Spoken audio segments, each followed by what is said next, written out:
인생 이막 매주 여러분께 들려드리는 진짜 인생 역전 이야기. 시작하기 전 딱 3초만 투자해주세요. 구독 버튼 꾹, 좋아요 버튼 꾹, 그리고 알림 설정까지. 여러분의 작은 응원이 더 좋은 이야기를 만듭니다. 자, 그럼 오늘의 주인공을 만나볼까요? 9월의 첫째 주 일요일 오후 서울 강북구 미아동의 한 다세대 주택 2층에서 박영숙은 창문을 열고 있었습니다. 가을 바람이 레이스 커튼을 살랑이며 들어왔습니다. 65세의 그녀는 여전히 허리가 곧았고 안경 너머의 눈빛은 날카로웠습니다. 35년간 중학교 국어교사로 일하며 단련된 관찰력은 퇴직 5년이 지난 지금도 여전했습니다. 거실 장롱 위에는 오래된 액자들이 놓여 있었습니다. 남편과 함께 찍은 결혼사진, 아들 지훈의 초등학교 입학사진, 그리고 그녀가 교단에 처음 섰던 날의 흑백사진. 남편은 10년 전 심근경색으로 세상을 떠났습니다. 갑작스러운 죽음이었습니다. 그 후로 영숙은 혼자 이 집을 지켜왔습니다. 미아동 집 한 채 시세로는 8억 정도 되었습니다. 그리고 예금 2억. 그것이 그녀의 전 재산이었습니다. 영숙은 거실 소파에 앉아 녹차를 우려냈습니다. 찻잔에서 피어오르는 김을 바라보며 그녀는 오늘 아들이 온다는 것을 생각했습니다. 지우는 요즘 들어 자주 찾아오지 않았습니다. 한 달에 한 번, 길어야 2번. 전화도 뜸했습니다. 며느리 민지와 결혼한 지 3년. 처음 1년은 좋았습니다. 자주 찾아왔고 명절에는 정성껏 차례상을 차렸습니다. 하지만 2년 차부터 조금씩 달라졌습니다. 초인종이 울렸습니다. 영숙은 천천히 일어나 현관으로 갔습니다. 문을 열자 아들 지훈이 서 있었습니다. 38세, 한때는 대기업 과장이었던 그는 3년 전 회사를 나와 IT 스타트업을 창업했습니다. 얼굴은 피곤해 보였습니다. 눈 밑에 다크서클이 짙었고 이마에는 잔주름이 새겨져 있었습니다. 엄마, 지훈이 작게 인사했습니다. 어서 와. 민지는 오늘은 일이 있어서 못 왔어요. 영숙은 고개를 끄덕였습니다. 최근 몇 달 동안 민지는 한 번도 함께 오지 않았습니다. 핑계는 항상 있었습니다. 회사 일, 친구 약속, 몸이 안 좋다는 등. 영숙은 더 이상 묻지 않았습니다. 거실로 들어온 지우는 소파에 앉았습니다. 영숙은 녹차를 따라주며 아들의 얼굴을 살폈습니다. 35년간 수천 명의 학생을 대했던 그녀의 눈에는 뭔가 이상한 점이 보였습니다. 지훈의 손이 미세하게 떨리고 있었습니다. 시선은 불안정했습니다. 말을 꺼내기 전에 3번이나 찻잔을 들었다 놓았습니다. 엄마, 오늘 할 얘기가 있어서 왔어요. 지훈의 목소리에는 긴장이 묻어났습니다. 그래. 말해봐. 영숙은 차분히 대답했습니다. 회사가 지금 좀 어려워요. 지훈은 찻잔을 내려놓으며 말했습니다. 투자 유치가 잘 안 되고 운영비는 계속 나가고 직원들 월급도 밀렸어요. 그래서 영숙의 목소리는 여전히 차분했습니다. 엄마, 돈 좀 빌려주실 수 있어요? 5억만 있으면 회사를 정상 궤도에 올릴 수 있어요. 1년만 버티면 흑자로 돌아설 수 있어요. 5억. 영숙은 숫자를 곱씹었습니다. 자신의 예금 전부와 집을 담보로 대출받아야 가능한 금액이었습니다. 지훈아, 영숙은 아들의 눈을 똑바로 바라봤습니다. 엄마 돈은 노후 자금이야. 내 사업은 내가 책임져야지. 지훈의 표정이 굳어졌습니다. 턱선이 경직되고 눈빛이 차가워졌습니다. 영숙은 그 변화를 놓치지 않았습니다. 엄마도 이해해요. 하지만 이건 투자예요. 나중에 갚을게요. 이자도 드리고. 투자라면 은행이나 투자자를 찾아야지. 왜 엄마한테 오니?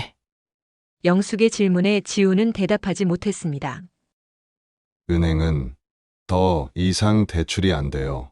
이미 5억을 빌렸거든요. 영숙의 눈빛이 날카로워졌습니다. 그럼 너 지금 빚이 5억이라는 거니? 네. 하지만 회사만 살아나면 다 갚을 수 있어요.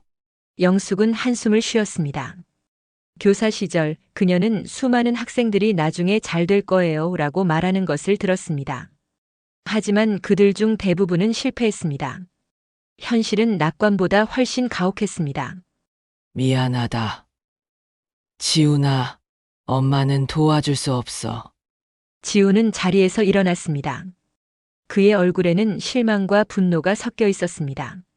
알겠어요. 혼자 해결할게요. 그는 현관으로 향했습니다. 신발을 신으며 뒤도 돌아보지 않고 말했습니다. 엄마, 나중에 후회하지 마세요. 문이 쾅 하고 닫혔습니다. 영숙은 거실에 혼자 남았습니다. 찻잔에서는 여전히 김이 피어올랐습니다. 그녀는 창밖을 바라봤습니다. 지훈이 건물 밖으로 나가는 모습이 보였습니다. 그는 휴대폰을 꺼내 누군가에게 전화를 걸었습니다. 표정이 일그러져 있었습니다. 영숙은 책장으로 가서 낡은 수첩을 꺼냈습니다. 검은색 가죽 표지의 수첩이었습니다. 35년간 학생 상담 기록을 적던 습관은 퇴직 후에도 이어졌습니다. 지금은 일상의 모든 것을 기록했습니다. 그녀는 펜을 들고 오늘 날짜를 적었습니다. 9월 7일 일요일. 지훈 방문. 5억 금전 요구. 거절함. 표정 변화 관찰됨. 눈빛 차가워짐. 마지막 말 나중에 후회하지 마세요. 위협으로 들림. 회사 부채 5억 확인됨. 총 부채 10억 추정. 글을 쓰면서 영숙의 손은 떨리지 않았습니다. 교사 시절 그녀는 학생들에게 항상 말했습니다. 감정에 휩쓸리지 말고 냉정하게 관찰하고 기록하라고. 그것이 문제를 해결하는 첫걸음이라고. 저녁이 되었습니다. 영숙은 혼자 저녁을 먹었습니다. 된장찌개와 나물 몇 가지. 소박한 식사였습니다. 식탁에 앉아 밥을 먹으면서 그녀는 지훈의 어린 시절을 떠올렸습니다. 착하고 성실한 아이였습니다. 공부도 잘했고 친구들에게 인기도 많았습니다. 대학도 좋은 곳에 갔고 대기업에 취직했습니다. 그때까지는 모든 게 순조로웠습니다. 하지만 결혼 후 창업을 선택하면서부터 달라졌습니다. 민지가 부추겼습니다. 회사 다니면 평생 월급쟁이에요. 창업해서 대박 내야죠. 영숙은 반대했지만 아들은 듣지 않았습니다. 그리고 3년이 지난 지금 회사는 망해가고 있었습니다.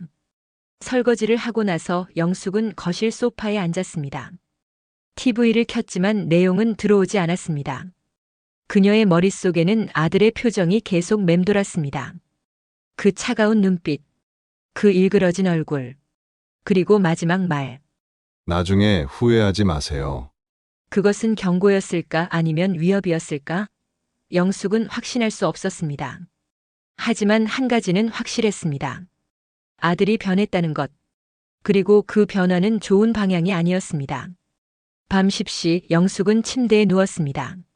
잠은 오지 않았습니다. 천장을 바라보며 그녀는 생각했습니다. 내가 잘못 판단한 걸까? 아들을 도와줘야 했을까? 하지만 곧 고개를 저었습니다. 아니었습니다.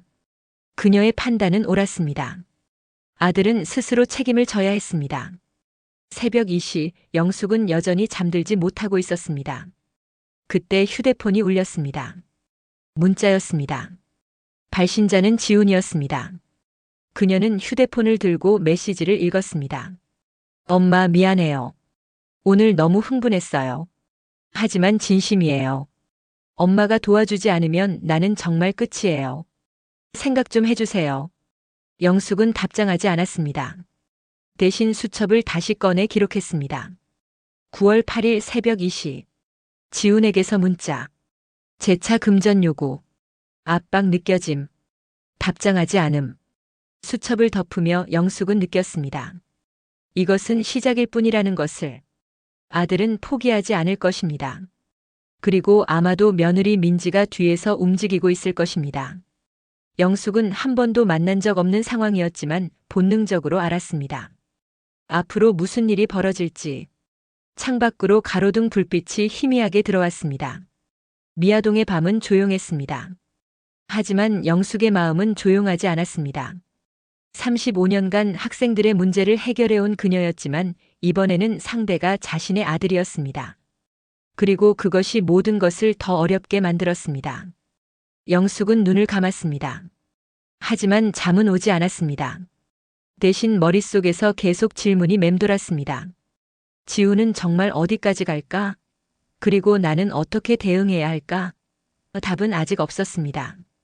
하지만 영숙은 알았습니다. 곧 답을 찾아야 한다는 것을, 그리고 그 답이 그녀의 남은 인생을 결정할 것이라는 것을. 9월 중순 영숙의 일상은 조용히 무너지기 시작했습니다.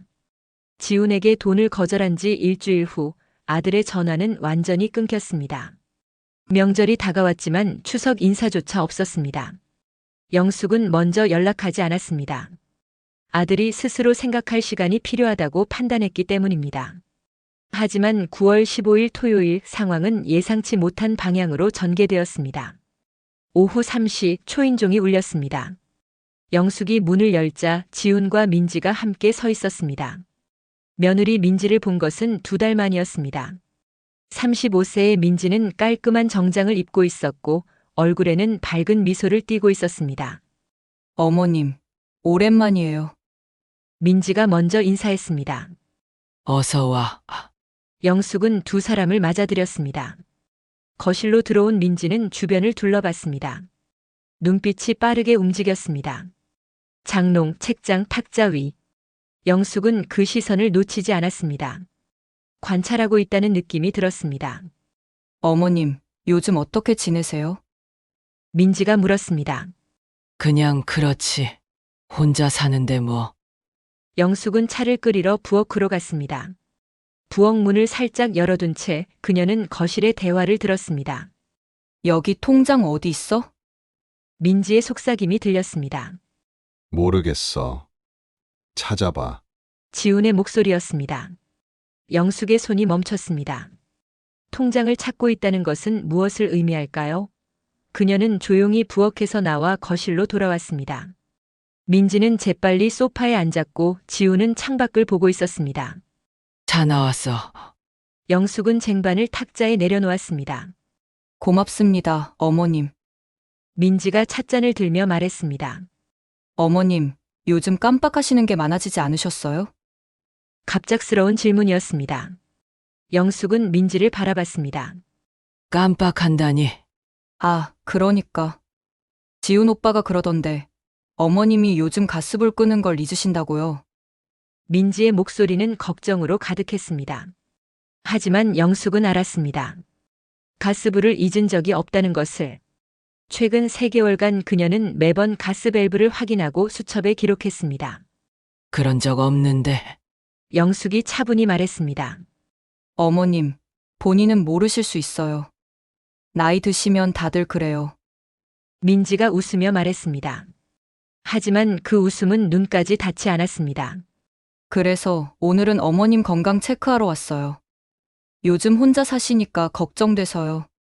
민지는 가방에서 노트를 꺼냈습니다. 무언가 적을 준비를 하는 것 같았습니다. 건강 체크? 네. 간단한 질문 몇 개만 할게요. 어머님, 오늘이 며칠이죠? 9월 15일 토요일. 영숙은 즉답했습니다. 좋아요. 그럼 아침에 뭐 드셨어요? 된장찌개랑 나물. 점심은요? 안 먹었어. 민지가 노트에 뭔가를 적었습니다. 영숙은 그 손놀림을 주시했습니다. 그리고 민지의 다른 손이 휴대폰을 살짝 들고 있다는 것을 알아챘습니다. 촬영하고 있었습니다. 어머님 휴대폰으로 뭐 하세요? 영숙이 물었습니다. 아, 이거요? 그냥 메모하려고요. 민지는 재빨리 휴대폰을 내렸습니다. 그날 오후 민지와 지우는 2시간 동안 머물렀습니다. 그 시간 동안 민지는 계속 질문을 했습니다. 어제 저녁 메뉴, 지난주에 만난 사람, 약 먹는 시간. 영숙은 모든 질문에 정확히 답했습니다. 하지만 민지의 표정에는 실망이 어렸습니다. 두 사람이 돌아간 후 영숙은 거실을 살폈습니다. 장롱 서랍이 살짝 열려 있었습니다. 책장의 책들도 순서가 바뀌어 있었습니다. 그들이 집안을 뒤진 것이 분명했습니다. 영숙은 수첩을 꺼내 기록했습니다. 9월 15일 토요일. 지훈과 민지 방문. 민지 주도로 건강 체크라는 명목의 질문. 모든 대화 휴대폰으로 촬영 추정. 집안 물색함. 장롱과 책장 확인. 통장 찾는 대화 엿들음. 의도 침해 증거 만들기로 추정. 다음 날 일요일 영숙은 일부러 근처 슈퍼에 갔습니다. 물건을 고르던 중 우연히 민지와 마주쳤습니다. 우연이 아니라는 것을 영숙은 직감했습니다. 어머님, 여기서 뵙네요. 민지가 밝게 웃었습니다. 응. 장 보러 왔어. 영숙은 계산대로 갔습니다. 우유와 빵, 계란을 샀습니다. 계산을 하려는데 영숙은 일부러 지갑을 더듬거렸습니다. 카드를 찾는 척하며 시간을 끌었습니다. 어머님, 카드 못 찾으세요? 민지가 다가왔습니다. 손에는 휴대폰이 들려 있었습니다. 역시 촬영하고 있었습니다. 아, 여기 있네. 영숙은 카드를 꺼내 계산했습니다. 어머님, 괜찮으세요? 자꾸 깜빡하시는 것 같아요. 민지의 목소리에는 확신이 담겨 있었습니다. 슈퍼를 나와 집으로 걸어가는 길 영숙은 뒤를 돌아봤습니다. 민지가 차 안에서 누군가와 통화하고 있었습니다. 표정이 진지했습니다. 영숙은 계속 걸었습니다. 그리고 집에 도착하자마자 수첩에 기록했습니다. 9월 16일 일요일. 슈퍼에서 민지와 조우. 우연 아닌 것으로 판단. 일부러 지갑 더듬거리며 침해 행동 연출. 민지 즉시 촬영. 증거 수집 중인 것 확실. 목적 침해 진단 유도 추정. 일주일 후 9월 23일 지훈에게서 전화가 왔습니다. 엄마, 내일 병원 좀 가자. 병원. 왜? 건강검진 받아야지. 엄마 나이에 1년에 한 번은 받아야 해. 영숙은 잠시 생각했습니다. 거절할 이유는 없었습니다. 오히려 그들의 계획을 확인할 기회였습니다. 알았어. 몇 시에? 내일 오전 10시. 내가 데리러 갈게. 다음 날 지훈과 민지가 함께 왔습니다. 차에 타자마자 영숙은 뒷좌석에서 그들의 대화를 들었습니다. 두 사람은 영숙이 듣고 있다는 것을 모르는 듯 했습니다. 선생님한테 얘기는 됐지? 민지가 작게 물었습니다. 응. 인지검사 낮게 나오게 유도할 거래. 지훈의 대답이었습니다. 후견인 신청 서류는 다 준비했어. 진단서만 나오면 바로 법원 제출이야. 영숙의 가슴이 철렁했습니다. 성년 후견 제도. 제자 수진에게서 들었던 그 제도. 치매 진단을 받으면 자녀가 후견인이 되어 재산을 관리할 수 있다는 것. 그들이 노리는 것이 바로 그것이었습니다. 병원에 도착했습니다. 신경과였습니다. 의사는 50대 중반으로 보이는 남자였습니다. 그는 민지와 눈빛을 교환했습니다. 영숙은 그 순간을 놓치지 않았습니다. 어르신, 오늘 간단한 인지검사를 하겠습니다. 의사가 말했습니다. 오늘이 며칠입니까? 9월 24일 화요일. 영숙은 정확히 답했습니다. 100에서 7을 계속 빼보세요. 93, 86, 79, 72, 65. 영숙은 또박또박 답했습니다. 의사의 표정이 미묘하게 변했습니다. 좋습니다. 그럼 이 그림을 보고 기억하세요. 의사는 그림 카드를 보여줬습니다. 사과. 자동차. 집. 영숙은 집중해서 봤습니다. 이제 다른 질문을 하겠습니다. 대통령이 누구죠? 영숙은 일부러 잠시 머뭇거렸습니다. 그리고 조금 헷갈리는 척했습니다. 응. 잠깐만요. 민지의 눈이 반짝였습니다. 아. 기억났어요. 영숙은 정확한 이름을 말했습니다. 하지만 약간의 지연을 보인 것만으로도 충분했습니다. 검사가 끝나고 의사는 민지와 지훈을 따로 불렀습니다. 영숙은 대기실에 남았습니다. 하지만 그녀는 진료실 문틈으로 대화를 들을 수 있었습니다. 어머님 상태가 어떠세요? 민지가 물었습니다. 글쎄요. 경증 치매로 보기엔 애매합니다. 정상 범위에 가깝습니다. 의사의 대답이었습니다. 하지만 선생님, 집에서는 정말 많이 깜빡하세요. 가스불도 끄는 걸 잊고 물건도 자주 잃어버리고 민지의 목소리가 간절했습니다. 그래도 검사 결과로는 진단서를 쓰기 어렵습니다. 의사가 난처하게 말했습니다. 좀 더 지켜봐야겠습니다. 한 달 후에 다시 오세요. 영숙은 재빨리 자리로 돌아가 앉았습니다. 민지와 지훈이 나왔을 때 그들의 얼굴은 굳어 있었습니다. 집으로 돌아오는 차 안은 조용했습니다. 영숙은 창밖을 보며 생각했습니다. 이제 그들은 더 적극적으로 움직일 거야. 의사도 협조하지 않으니까. 집에 도착해 혼자 남겨진 영숙은 즉시 수첩을 꺼냈습니다. 9월 24일 화요일. 병원 방문. 차 안에서 대화 엿들음. 의사와 짜고 치매 진단 유도 시도. 인지검사 일부러 애매하게 응답. 진단서 발급 실패. 민지와 지훈 실망한 표정. 다음 계획 예상됨. 더욱 치밀하게 증거 만들 것으로 추정. 영숙은 펜을 내려놓고 창밖을 바라봤습니다. 해가 지고 있었습니다.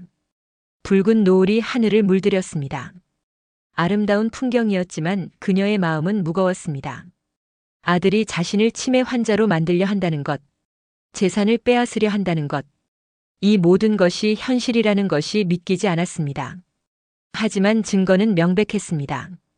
영숙은 휴대폰을 들고 연락처를 찾았습니다. 김수진. 15년 전 자신이 가르쳤던 제자였습니다. 지금은 변호사가 되어 법률구조공단에서 일하고 있었습니다. 영숙은 통화 버튼을 눌렀습니다. 여보세요? 수진의 목소리가 들렸습니다. 수진아, 나야. 선생님, 선생님, 오랜만이에요. 어떻게 지내세요? 수진아. 선생님이 부탁 하나만 들어줄래? 급한 일이야. 영숙의 목소리에는 절박함이 묻어났습니다. 무슨 일이세요, 선생님? 만나서 얘기할게. 내일 시간 돼. 네, 괜찮아요. 어디서 뵐까요? 우리 집으로 와줄래? 미아동. 알겠습니다. 내일 저녁에 갈게요. 전화를 끊고 영숙은 깊은 한숨을 쉬었습니다. 이제 더 이상 혼자가 아니었습니다. 도움을 청할 사람이 생겼습니다. 하지만 동시에 두려웠습니다. 이 모든 것이 사실이라면 앞으로 어떻게 해야 할까? 아들을 고발해야 할까? 아니면 다른 방법이 있을까? 밤이 깊어갔습니다. 영숙은 침대에 누웠지만 잠이 오지 않았습니다.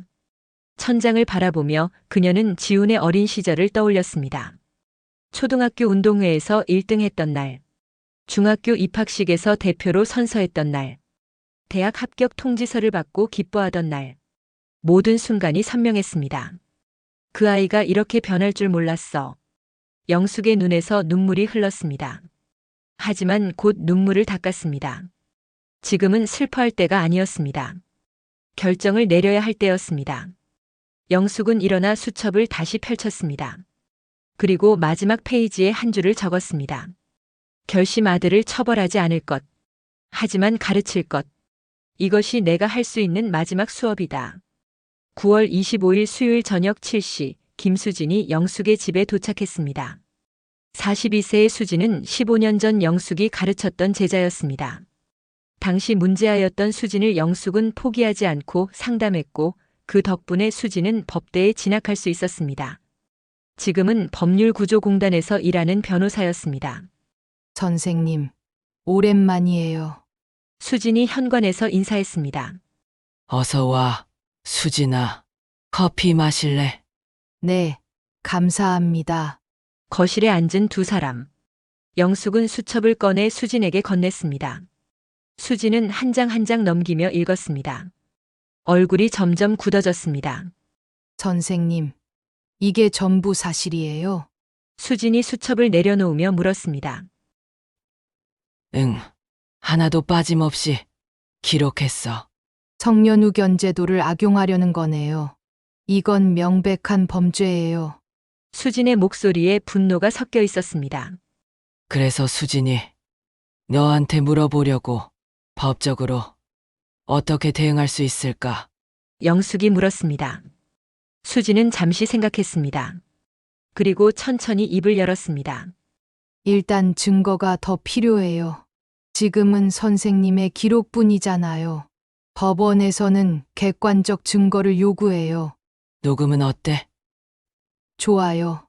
하지만 불법 녹음은 증거로 인정받기 어려워요. 본인이 대화 당사자일 때만 가능해요. 영숙은 고개를 끄덕였습니다. 그럼 내가 직접 녹음해야겠네.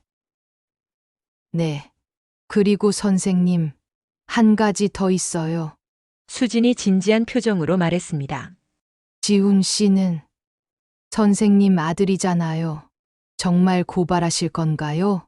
영숙은 잠시 침묵했습니다. 창밖을 바라봤습니다. 가로등 불빛이 어둠을 밝히고 있었습니다. 모르겠어. 수진아, 솔직히 마음이 너무 아파. 하지만 영숙은 말을 멈췄습니다. 이대로 당하고만 있을 수는 없잖아.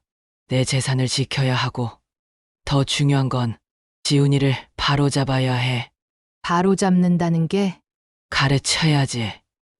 엄마는 35년간 교사였어. 벌을 주는 게 아니라 가르치는 게 내 역할이야. 수진은 영숙의 눈을 바라봤습니다. 그 눈빛에는 슬픔과 결연함이 동시에 담겨 있었습니다.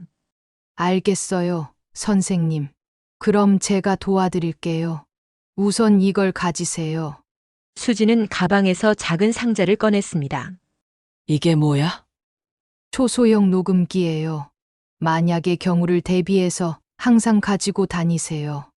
영숙은 녹음기를 받아들었습니다. 손가락 한마디 크기의 작은 기계였습니다. 고마워, 수진아. 그리고 선생님, 절대 혼자 행동하지 마세요. 위험한 상황이 생기면 바로 저한테 연락하세요. 알았어. 수진이 돌아간 후 영숙은 녹음기를 책상 서랍에 넣었습니다. 그리고 수첩에 기록했습니다. 9월 25일 수요일. 수진 만남. 법적 조언 받음. 증거 수집 필요. 녹음기 확보. 앞으로의 계획 아들 내외의 대화 녹음 결정적 증거 확보 후 대면. 다음 날 9월 26일 영숙은 일부러 지훈에게 전화를 걸었습니다. 지훈아, 나야. 엄마, 무슨 일이야? 지훈의 목소리는 냉랭했습니다.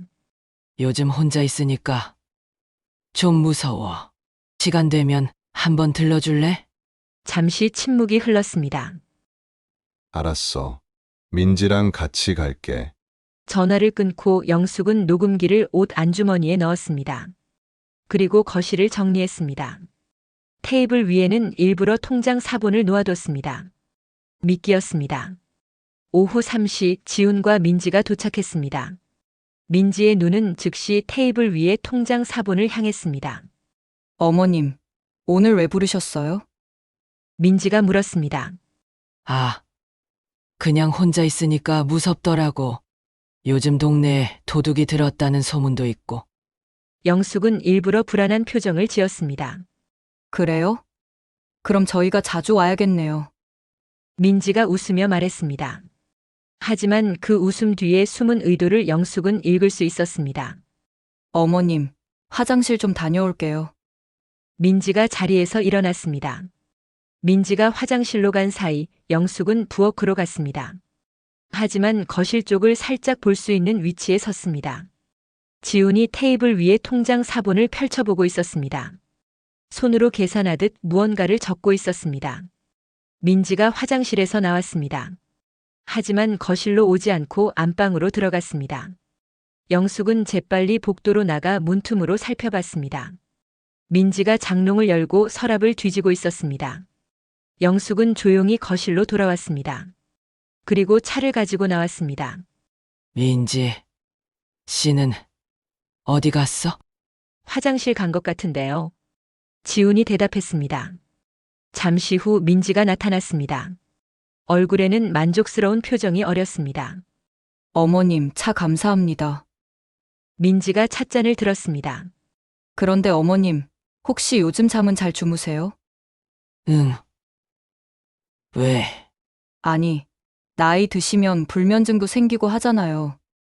필요하시면 좋은 약 알아드릴게요. 민지의 목소리는 친절했습니다. 하지만 영숙은 그 속에 다른 의도를 감지했습니다.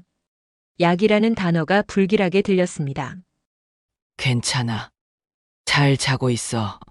그래도 혹시 모르니까 연락드릴게요.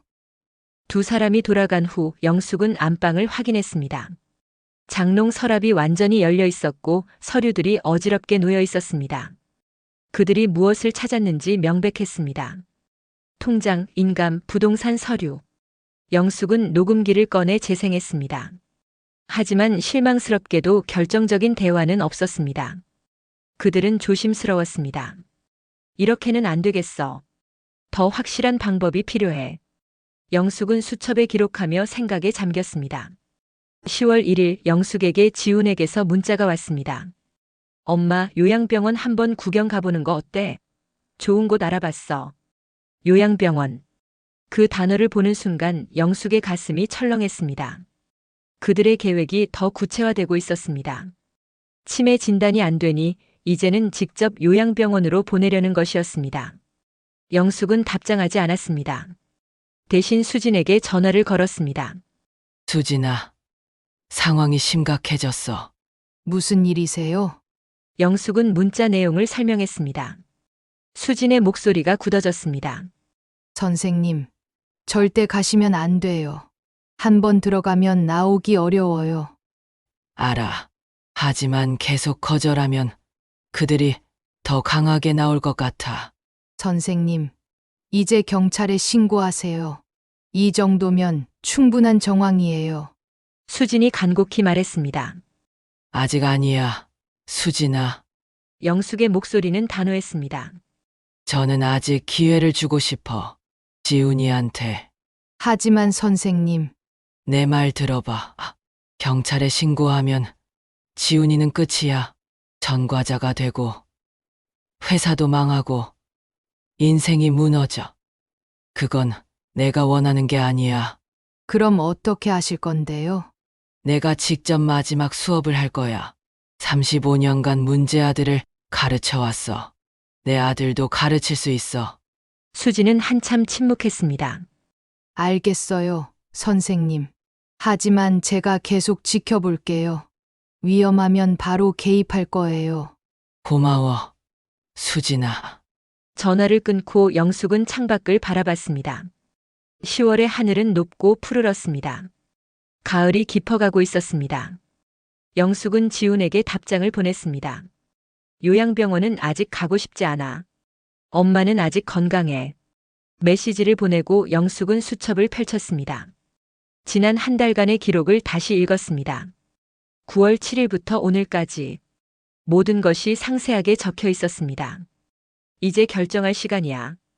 영숙은 새 페이지를 펼치고 제목을 적었습니다. 마지막 수업 계획. 그리고 아래에 차근차근 적기 시작했습니다. 1단계 그들이 결정적 실수를 하도록 유도한다. 2단계 모든 증거를 확보한다.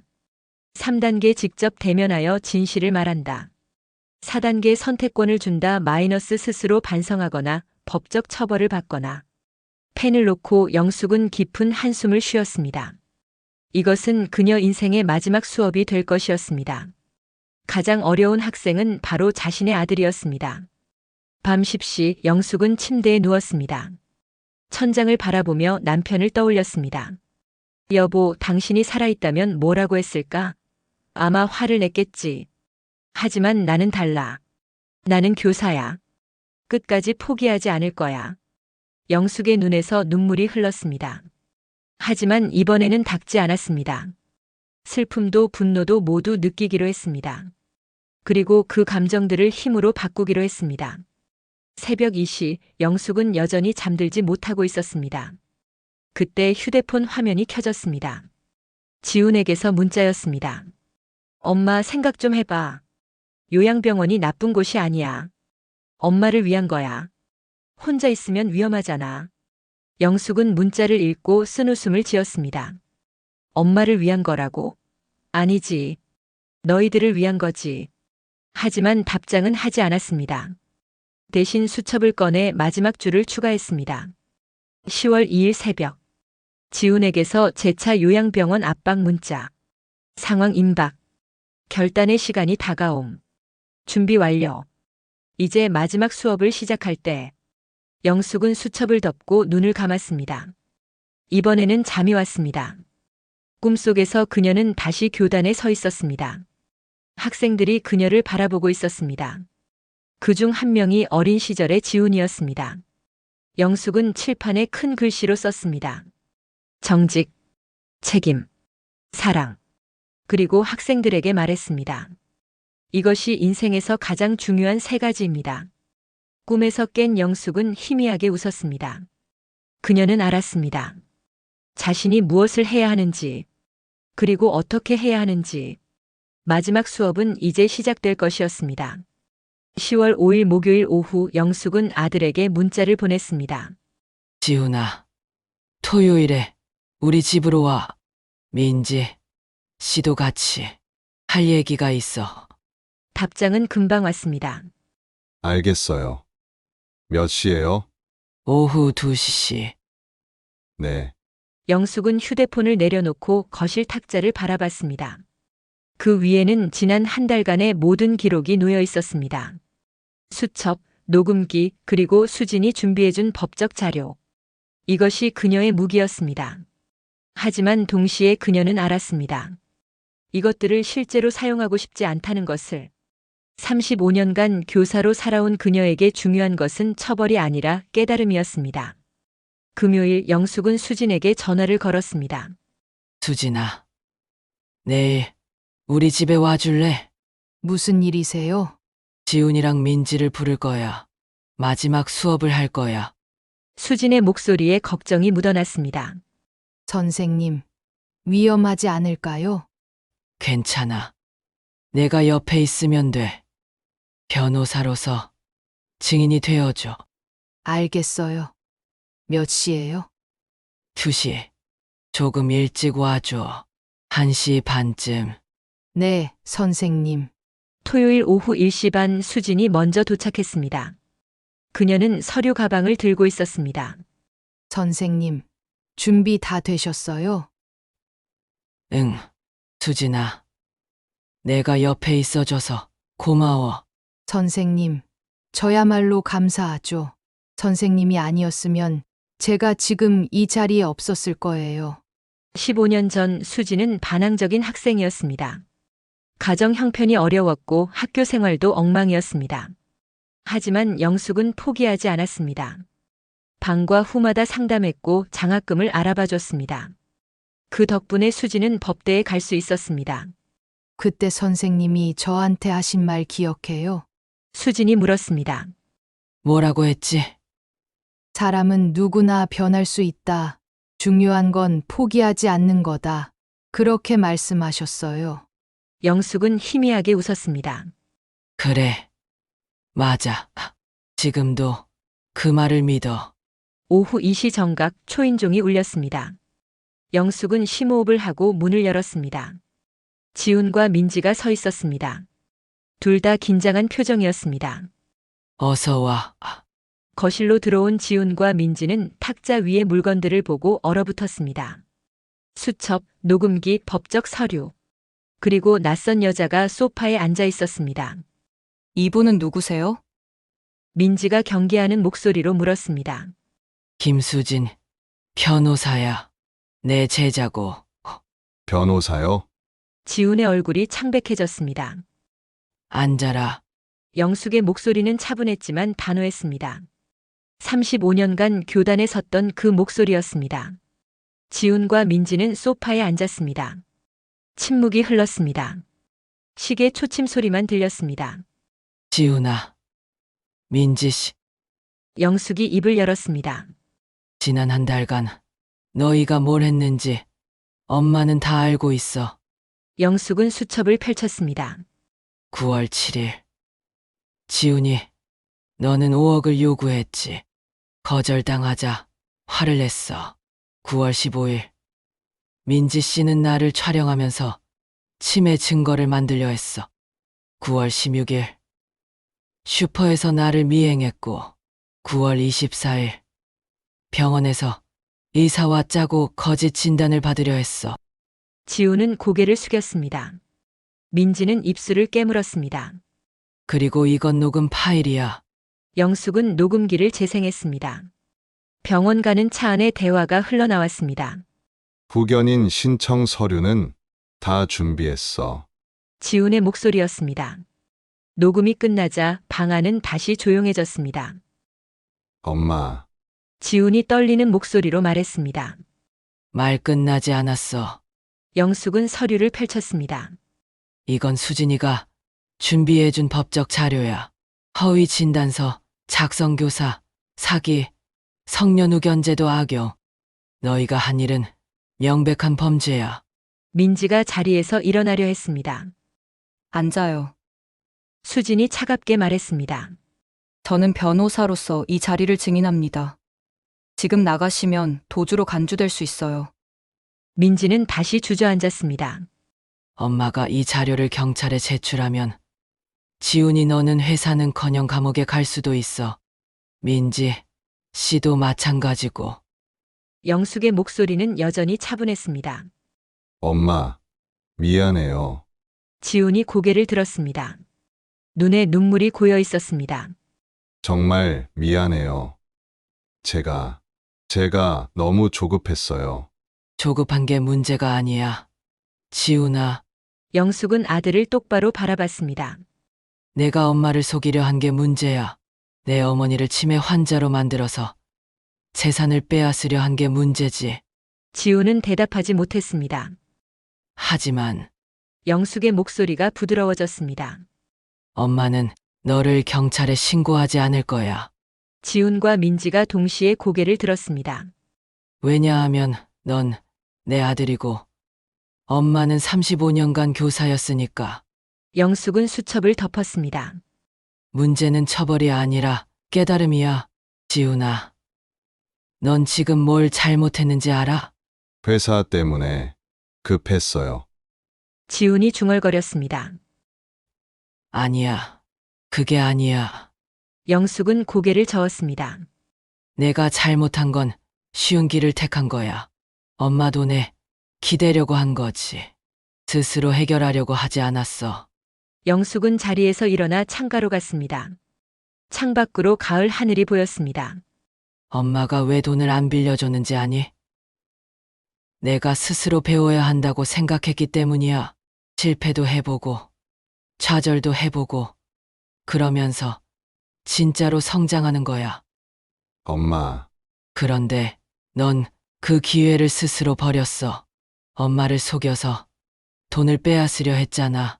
그건 성장이 아니야. 퇴보야. 지훈은 소파에서 일어나 어머니 앞에 무릎을 꿇었습니다. 엄마, 정말 죄송해요.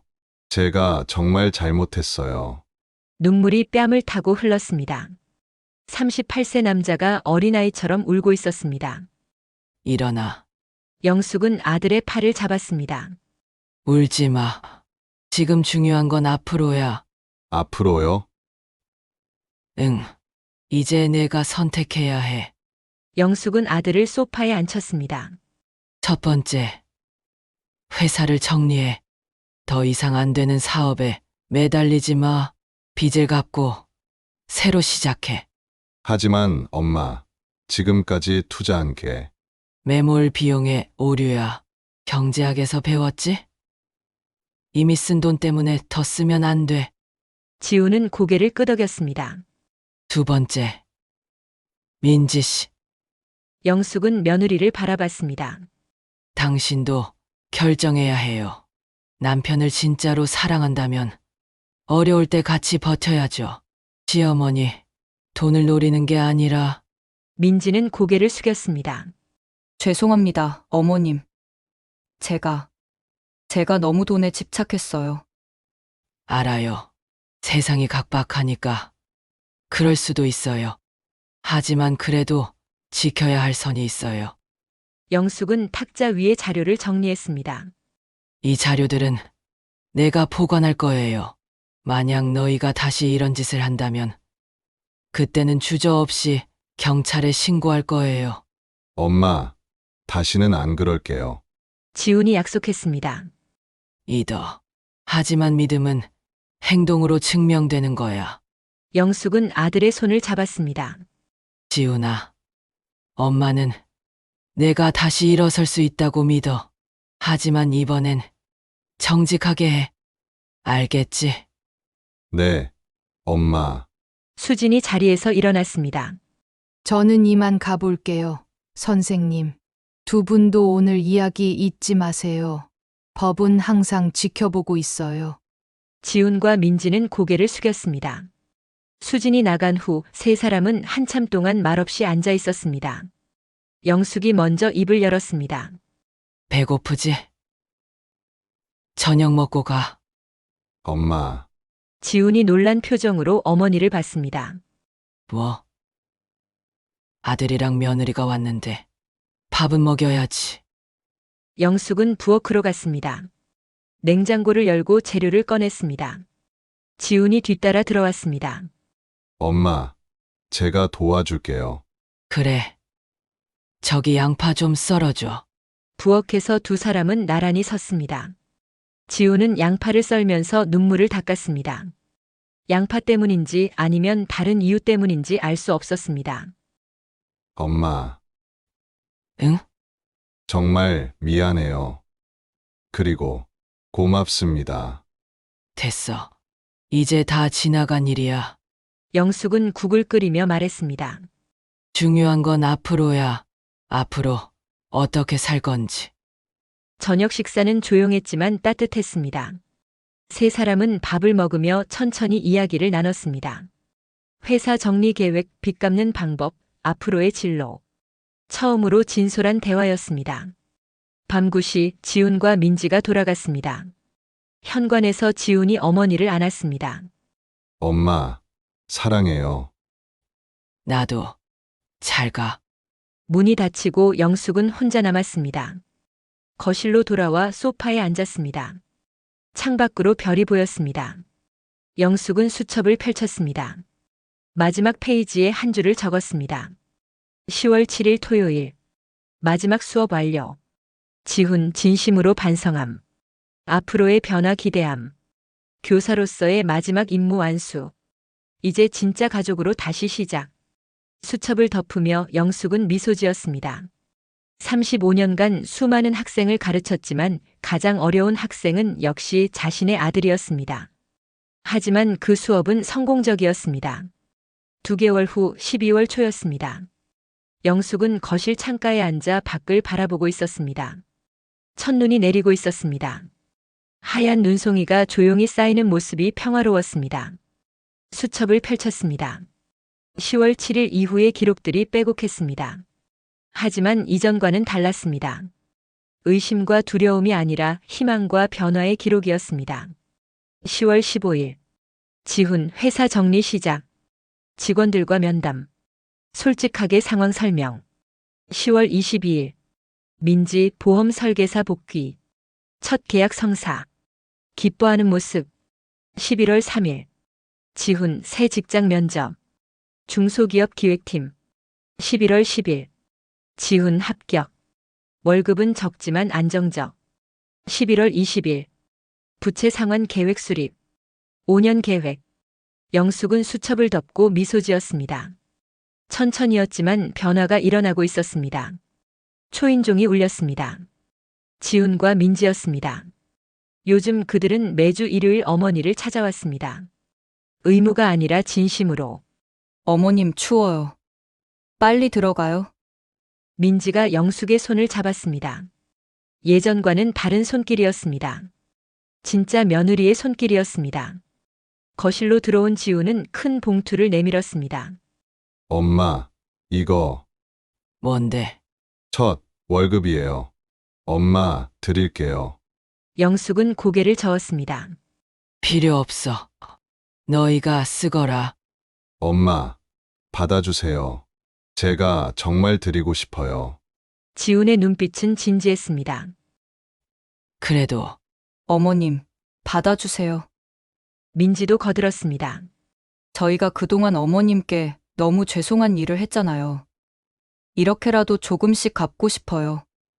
영숙은 봉투를 받았습니다. 무겁지 않았지만 그 무게가 달랐습니다. 돈의 무게가 아니라 마음의 무게였습니다. 고맙다. 영숙의 목소리가 떨렸습니다. 점심 식사를 준비하면서 세 사람은 자연스럽게 이야기를 나눴습니다. 지훈의 새 직장 이야기, 민지의 영업 에피소드, 영숙의 동네 소식. 평범하지만 소중한 대화였습니다. 엄마, 회사 사람들이 저 보고 효자래요. 지훈이 웃으며 말했습니다. 효자는 무슨, 이제 겨우 시작이지. 그래도 매주 어머님 찾아뵙는 거 보고 다들 부러워해요. 민지가 덧붙였습니다. 요즘 효도하는 사람 별로 없다고. 영숙은 고개를 저었습니다. 효도는 자주 오는 게 아니야. 마음이지. 식사 후 설거지를 하면서 민지가 조심스럽게 물었습니다. 어머님, 그때 일 정말 용서하신 거예요? 영숙은 손을 멈추고 며느리를 바라봤습니다. 용서라는 게 한 번에 되는 게 아니야. 매일 하는 거지. 무슨 뜻이에요? 화가 날 때도 있어. 그때 생각하면. 하지만 그때마다 너희가 변한 모습을 보면서 다시 용서하는 거야. 민지의 눈에 눈물이 고였습니다. 어머님, 정말 죄송해요. 평생 후회하면서 살 거예요. 후회만 하지 마. 더 잘 살면 돼. 영숙은 며느리의 손을 잡았습니다. 민지 씨. 그때는 무서웠겠지? 가난해질까봐. 민지가 고개를 끄덕였습니다. 네. 어렸을 때 너무 가난하게 살아서요. 다시는 그렇게 살고 싶지 않았어요. 알아. 이해해. 하지만 이제는 알지. 진짜 가난은 돈이 없는 게 아니라 마음이 없는 거라는 걸.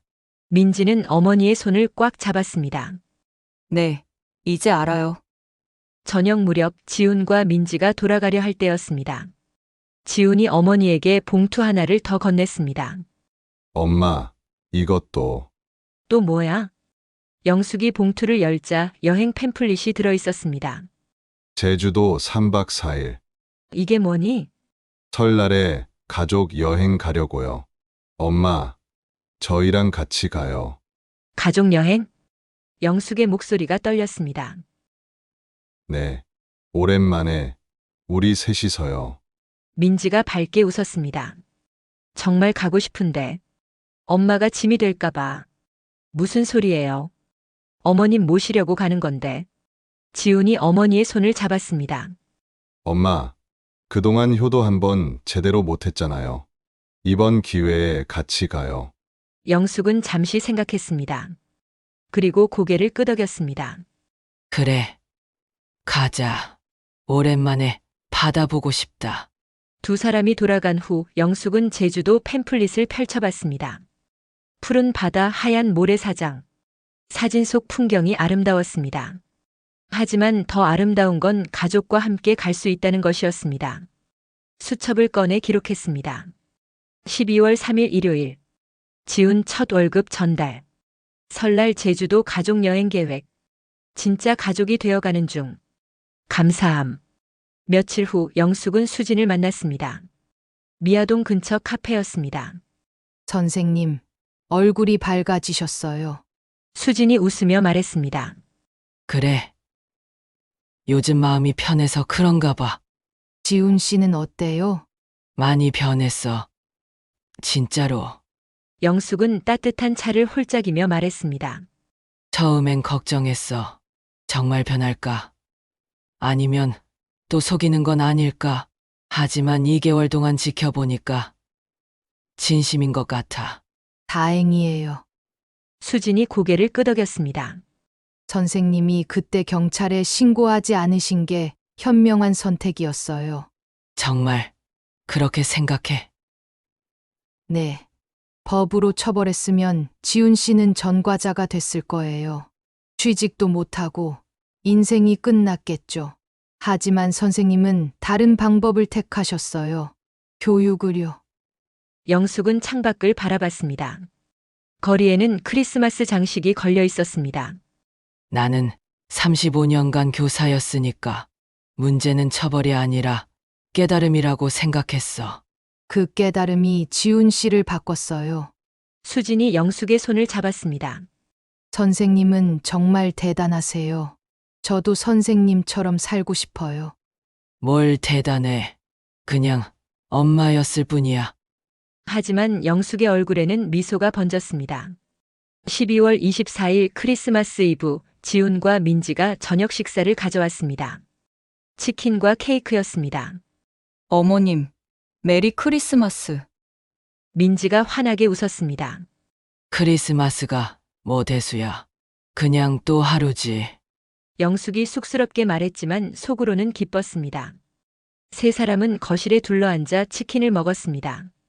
TV에서는 캐럴이 흘러나왔습니다. 평범한 크리스마스 이브였지만 그 평범함이 소중했습니다. 엄마, 지훈이 갑자기 진지하게 말했습니다. 응? 제가 지난 2개월 동안 많이 생각했어요. 제가 왜 그런 짓을 했는지. 영숙은 치킨을 내려놓고 아들을 바라봤습니다. 결론이 뭐였어? 제가 너무 욕심이 많았어요. 빨리 성공하고 싶었고, 큰 돈을 벌고 싶었어요. 그 과정에서 가장 중요한 걸 잊었어요. 뭔데? 가족이요. 엄마가 얼마나 소중한지, 그리고 정직이 얼마나 중요한지. 지훈의 눈에 눈물이 맺혔습니다.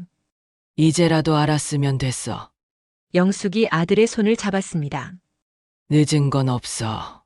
지금부터 잘하면 돼. 민지도 눈물을 닦으며 말했습니다. 어머님, 저도 정말 반성했어요. 돈만 바라보고 사람을 안 봤어요. 특히 어머님을요. 이제 보면 돼. 영숙은 두 사람의 손을 모두 잡았습니다. 우리 이제 진짜 가족으로 살자. 서로 속이지 말고 솔직하게. 네, 어머님.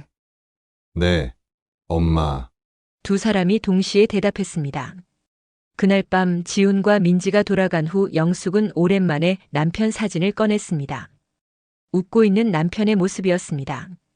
여보, 우리 아들 정말 변했어. 당신이 봤으면 좋았을 텐데.